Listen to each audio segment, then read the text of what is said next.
नमस्कार दोस्तों, मैं हूं आपके साथ वैशाली और स्वागत है आपका हमारे द राना न्यूज चैनल पर।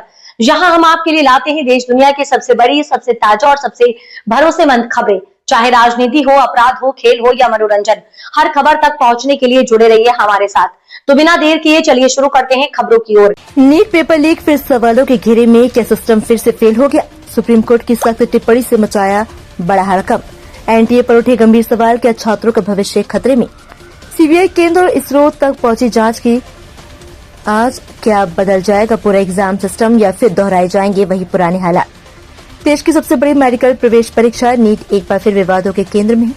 पेपर लीक के गंभीर आरोपों ने लाखों छात्रों के भविष्य को सवालों के घेरे में खड़ा कर दिया और अब इस पूरे मामले में सुप्रीम कोर्ट को इस सख्त टिप्पणी ने सिस्टम की कार्यप्रणाली पर बड़ा सवाल उठा दिया।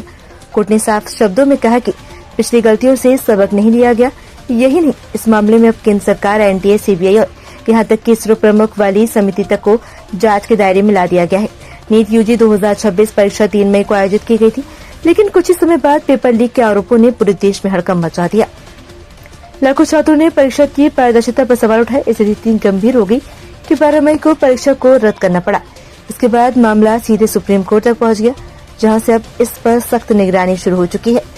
सुप्रीम कोर्ट की पीठ, जिससे जस्टिस पीएस नरसिम्हा और जस्टिस आलोक आराधे शामिल है, इस सुनवाई के दौरान एनटीए पर तीखी टिप्पणी की। अदालत ने कहा कि ये बेहद दुर्भाग्यपूर्ण है। एजेंसी ने पहले हुए पेपर लीक मामले से कोई सबक नहीं लिया। कोर्ट ने केंद्र सरकार और सीबीआई से भी जवाब तलब किया है। एनटीए 2024 में दिए गए निर्देशों को अब तक क्या कार्रवाई हुई, इसका पूरा हलफनामा पेश किया जाए। Federation of all India medical association यानी FAIMA ने इस मामले में बड़ा दावा करते हुए कहा कि नीट जैसी महत्वपूर्ण परीक्षा को अब मौजूदा व्यवस्था से नहीं चलाया जा सकता। संगठन ने मांग की है कि एक नई, मजबूत और स्वायत्त संस्था बनाई जाए जो परीक्षा को पारदर्शी तरीके से आयोजित कर सके।